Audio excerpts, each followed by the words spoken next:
What the heck is a Prego Wars? That's a great question. How did you even know about that? I don't really know how you... Well, hi, I'm Luke. I'm a developer, which means I develop stuff. And today, I want to develop a video game. The name of the game? Prego Wars. Yeah, I'm sure you have a lot of questions. Let me just tell you a little bit about it first before you make any assumptions. It's gonna be a fast-paced, first-person shooter deathmatch game that's kind of got like the DNA of like Quake deathmatch or like Half-Life deathmatch, but it's been like transformed into a hellishly modern friend slop game. It's got wacky characters that are literally me and all my friends, like real-life models, and each of us have kits that we designed ourselves in a Discord call. So that was cool. It's just gonna be pure chaos when you're playing the game, but like controlled chaos in a good way that's like designed like really well. And then it's gonna have match mutators, which you can turn on, you can shuffle, you can set them to randomize, or you can stack them multiple times. And it completely turns the match on its head. And it also will have a map editor with Steam Workshop support. So that means you can make your own maps. You can make your own maps with the tools that we made the actual maps with. So we're like making everything super polished and like really fun to make maps in, and you can join your friends in multiplayer and stuff and like build stuff and then upload it. It's gonna be freaking awesome.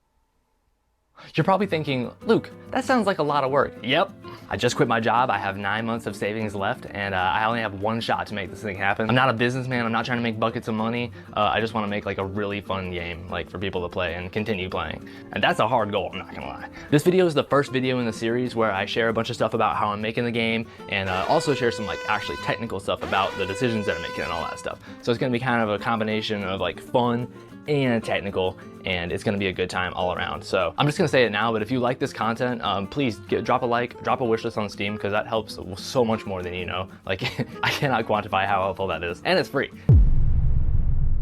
Guys, I gotta come clean. I actually have been working on this game for a long ass time, just on the side, but I haven't been working on it very seriously. So there's actually a playable, super pre-alpha version available right now that I have on Steam. It's got these old crusty 3D models of us and like mock-ups of our weapons and assets and stuff. So it's extremely unfinished, but let me show you what we were working with right now. Oh yeah, here we go. I like this game. This is all of our old 3D models. I actually hired somebody kind of recently to redo these, so those aren't implemented yet, but they're coming. The main menu, you got like training mode, you've got connect, you got exit, which exits, and then you've also got the map editor, which is in an extremely early state, but you can like open a map and move around and edit it using like all the tools that I made. So these are kind of cool. You can like woo, you can copy, paste, boom, move that stuff around, and you can spawn stuff like a cube or a capsule, make it bigger, scale it up a little bit. Oh yeah. And then you've got your finished map right there. I'm gonna go ahead and just exit out saving. There's a whole like absolutely ridiculous asset pipeline that has to go into making the map editor and stuff work with Steam Workshop and make sure everything's like unified and works all together. They don't matter right now. If you click training mode, you've got these different characters, Zipped It, Plasma, Salty, Luke, Onyx, Yucky, and Check-In, and Preston. For some reason he's missing from the title screen for some reason. All right, so if I pop into training mode, this is Zip Dip. As you can see, I'm in the training room. You can press F2 to spawn a dummy. Boom, and that spawns a dummy. So you've got Hyper Destroyer 467 here. Zip Dip's primary, you got a super shotgun, which just fires once and then reloads. So that does like big damage. In fact, I actually just one-shot him if you get like just close enough, but as you can see, the movement is like super tight and quick. I'm actually planning on making this even faster. I really like the idea of Quake Deathmatch and how fast paced it is, but but it's hard to like recreate that feeling in a video game. Boom! And of course, and when you kill people, they explode into like, you get my in-house ragdoll system going as well. What the freak? And then you've got the Zip Dip head launcher, which launches his head that explodes. It actually does area effect damage. So if you launch it, boom, it hits all 3 people at once. And it's got 5 ammo. And when I equip this, it falls down from the sky into my hands. And then his abilities, the Q and E abilities, he summons a brick wall from the ground, and that will block projectiles. Or you can shoot it with your shotgun and fire a bunch of Lego bricks at your enemies. And those each do like actually a pretty decent amount of damage. And then you've got the robot, boom, he claps like this. And then spawns a robot that auto targets enemies. And and then after a little while it will explode and despawn in like a bunch of smoke and metal. Or you can shoot it yourself if you want to get rid of it early. I don't know exactly why you want to do that. I think your enemies probably would want to do that more than you.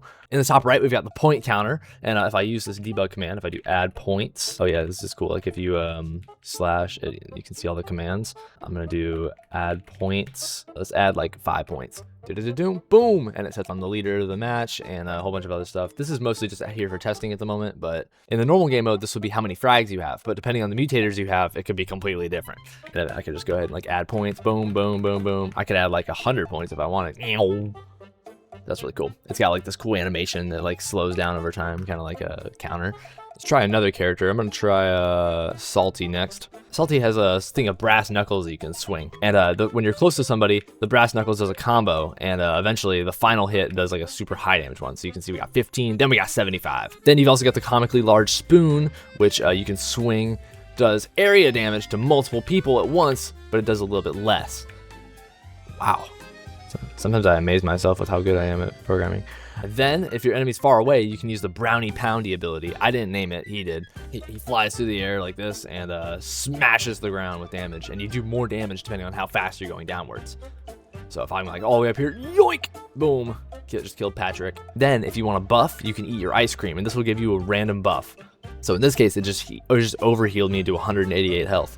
But if I use it again, let's see what I get this time. Boom, I got a damage increase. So now I can use this, and it'll absolutely obliterate. And as you can see, I'm doing 70 damage with the spoon, and it's just, Salty's an absolute powerhouse of a character. Then his ultimate, don't even get me started. I'm gonna spawn some enemies around the map. And if I use the ultimate, boom, he hops in a vent, and you can choose an enemy. It says press jump to kill there at the top. And if you use it, boom, you get a free kill. And if that person was on like 20% or like 30% or less HP, you'll actually hop back down into your vent and kill, and you'll get to kill another person. Do that one more time, hop in there, boom. As you can see, oh yeah, this is like my spectation system. Boom, so we're gonna hop out, yoink. And it absolutely he just disappears.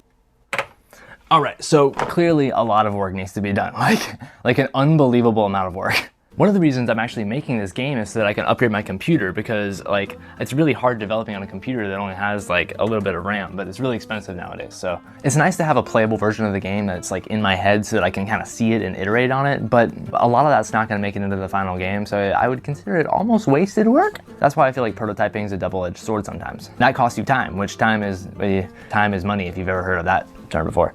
Now, I actually do have a design document for this game. I've been iterating on it for like 5 years straight. Every single time that I have like ideas and things, I would just go in and change the design document. I know that my idea is good, and I know that it's gonna be fun when it's done. I just gotta do it. I honestly think most developers should have a design document before you start working on a game, because it lets you lay out and it lets you concrete those ideas that you have in your head that normally would just be floating around and changing, and sometimes there's inconsistencies that you don't realize, and there's a lot of things, you know? My design doc's at the point now where every time that I read over it, I literally get hyped to try my own game or to play it, and then I remember that it doesn't exist yet and I have to make it, and then I get sad. So how long is it gonna take to make this game? That's the million-dollar question that every developer's gotta answer at some point, and usually it's pretty early on in development. My goal is to release Prego Wars 6 to 12 months after starting development. It's gonna be awful, and it's gonna be extremely hard to meet, but I got this, we're good, we're fine. I sound like an old man.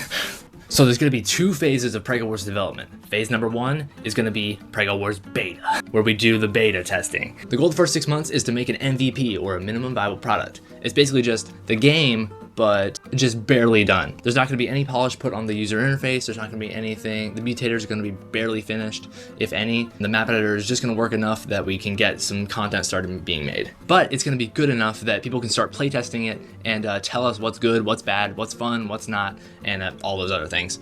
All the deets. It's gonna be extremely valuable to have a finished game in that short time frame, because then over the next 0 to 6 months after that, we'll be able to start tweaking the game and getting it ready for actual release. Those first 6 months are the most important time to get certain things done and certain things not. And then for phase 2, we're building and polishing the content of the game. That's when we actually get to do a lot of the fun, creative work that usually comes with game development. I'm trying my best to do this like strategically and do it good, but I really don't know what I'm doing. Anyways, If anything about Prego Wars sounds fun to you, like a deathmatch, first-person shooter, and it's just crazy, wacky abilities that all work together and kind of make sense and are kind of balanced, match mutators and like the ability to just change up the game on a dime just like that, and then a map editor with multiplayer support so that you can make maps with your friends and play on them. If that sounds fun, drop a wishlist on Steam, because I'm gonna say it again, it helps so freaking much and it's free, so it's like the best of both worlds. It's like amazing. If this video is interesting to you, drop a subscription, because the next video is coming next month, whether I like it or not. It's in my plan. I'm gonna do it no matter what happens, and you're gonna get to see what kind of crazy stuff goes on over the next month. I don't even know myself, to be honest with you, so that's pretty fun. Plus, I'm gonna start sharing more about the actual game content, because like I said, I have a design doc, I have it there, but I ain't sharing it with y'all yet. Like what the match mutators are, the Steam achievements, show some of the music, sound effects, those kind of things, and of course all of the characters' crazy abilities. There's a lot to do, and I'm scared, but a like and a subscription always helps out, and we're gonna do our best. We're gonna see what happens, and this is gonna be fun. Love you guys. Okay, thanks, bye.